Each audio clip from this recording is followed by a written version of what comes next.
All right, welcome back, guys. Here's another tip from your Uncle Dougie. This one's mainly for hawk flatbed owners. I know I've done another tip in the past where I said, hey, when you can park in the desert, park facing south so your refrigerator side can stay out of the sun. Well, sometimes there's a good view on the other side and you just have to park, it's the view, you have to do it. So right now, this part of my camper is just getting beat on by the sun and it's about 4 o'clock. So I still got good 3 hours of constant sun on this.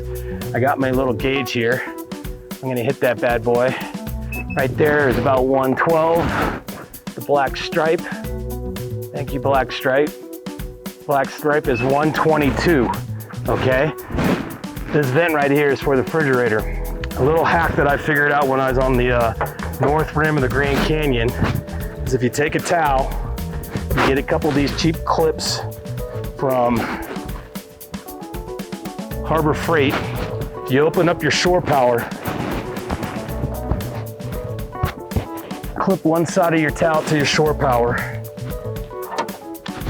and take another clip like this.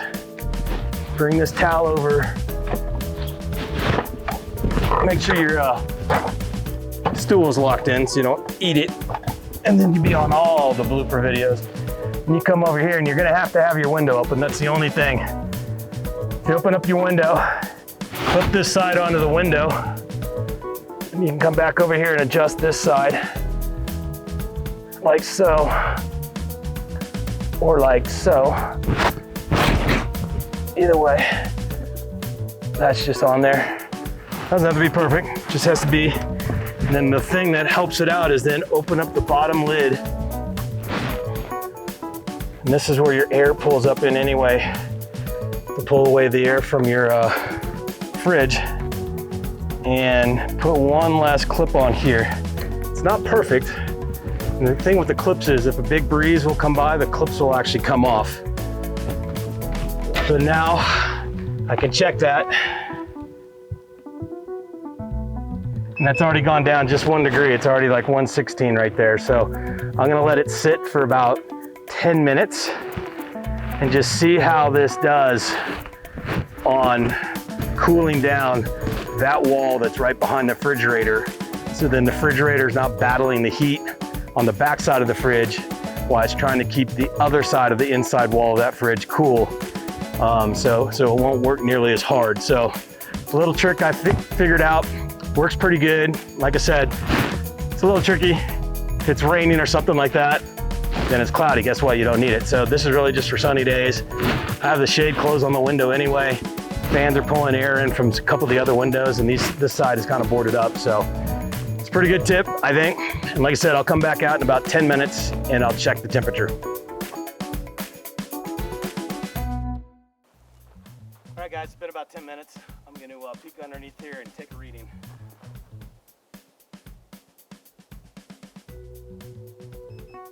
Okay, so the black stripe that was at 120 degrees is already, after 10 minutes, is at 111. So it's been down about almost 10 degrees.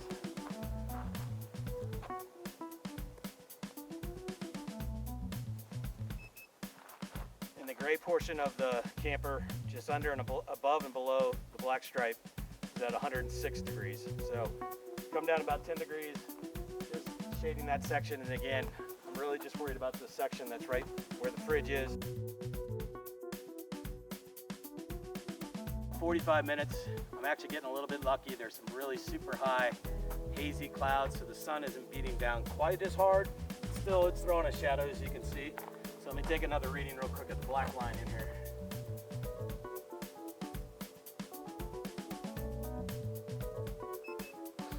.102. So that black line when we first started exposed to the sun. This one's 116 right now, and it's 102 underneath the towel. And then on the gray,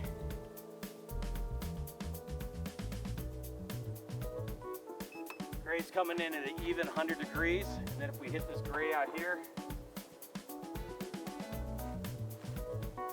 out here is running about 106 as well. So it is knocking the temperature down just a little bit, but it's helping, every little bit helps. So you guys want to do it, these are simple little cheap clips from Harbor Freight. Just get an old beach towel. This is one that I actually keep in my garage for spills, or if I'm working on a tire or something, I put it on the ground, so don't really care about this towel too much. Fold open the door where the air comes in underneath. You can see that whole area here is shaded, which is good. And then open up your shore power lid and clip to that. And then have your back window open and clip to your back window. And that will shade that part of your wall. This works for anybody with a Hawk flatbed. And I hope you enjoyed the tip. Like, subscribe, do all that fun stuff. Try to put one of these out every weekish, probably every 2 weeks. Whenever I come up with a new tip or find something that's probably helpful to everybody, I'll put a tip out there. So be out there, be looking for them, and get out and have some fun. All right, we'll see you later.